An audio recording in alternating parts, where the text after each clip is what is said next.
1. Okay, this is part 7 of our formative review. We're beginning with number 28. Number 28 is asking us which of the choices below have does oxygen have a positive oxidation number? So we can go through all of them. Choice A is H2O.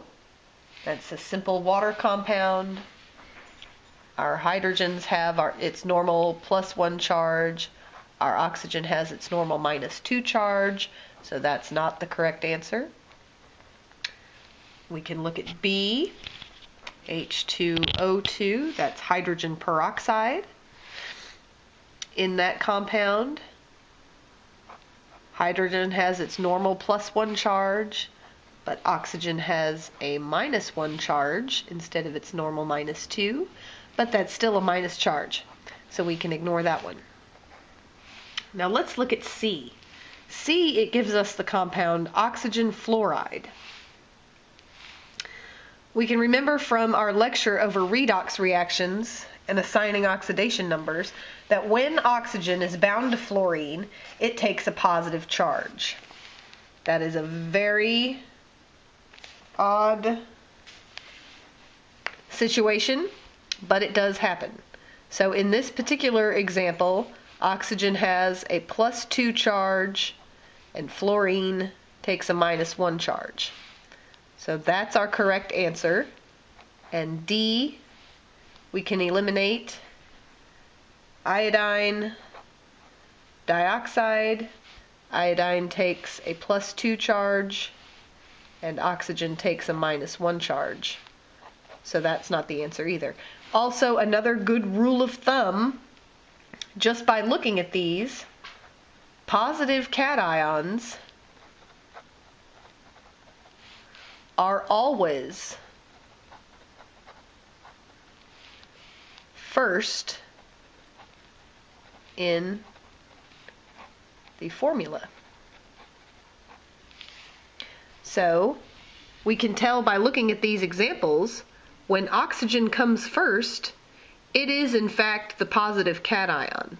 So if you're given a question like that, you can just look at it and tell by where it's placed in the formula what the answer is. Okay, number 29. All right, number 29 asks us to find the oxidation number of sulfur in sulfuric acid.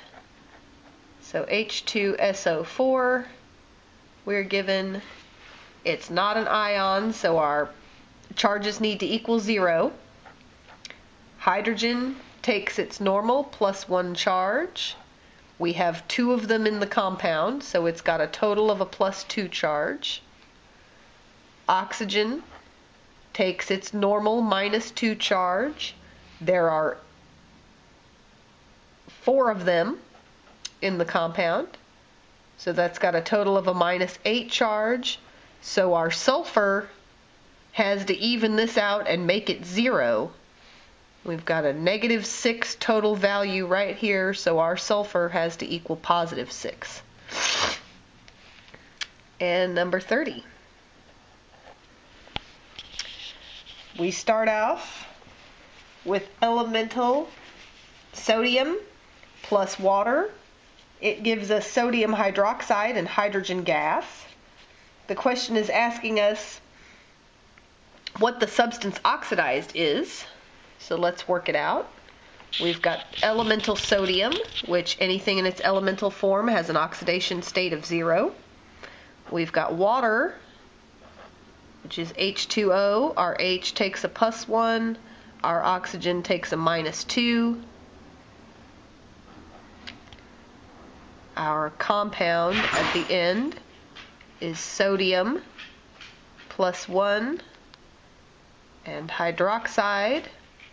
Hydrogen takes a +1, oxygen takes a -2, and elemental hydrogen, which has an oxidation state of 0.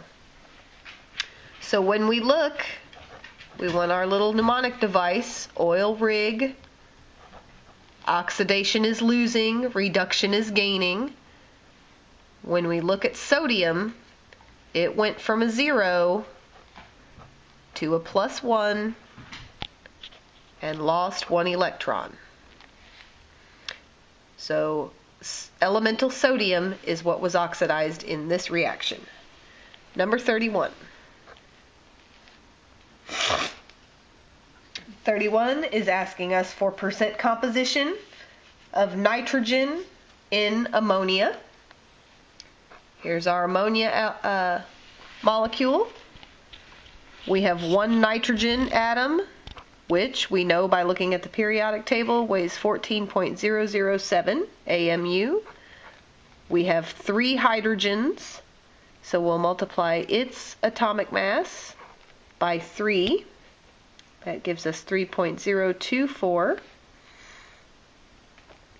Our nitrogen plus our hydrogen gives us a total atomic mass of 17.031 AMU. We take the part over the whole times 100.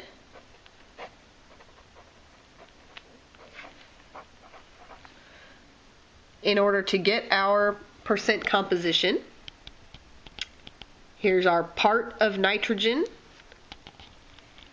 14.007, divided by the whole, which is 17.031.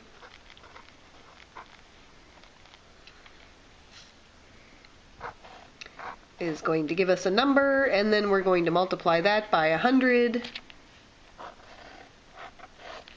and that's going to give us our percent of nitrogen.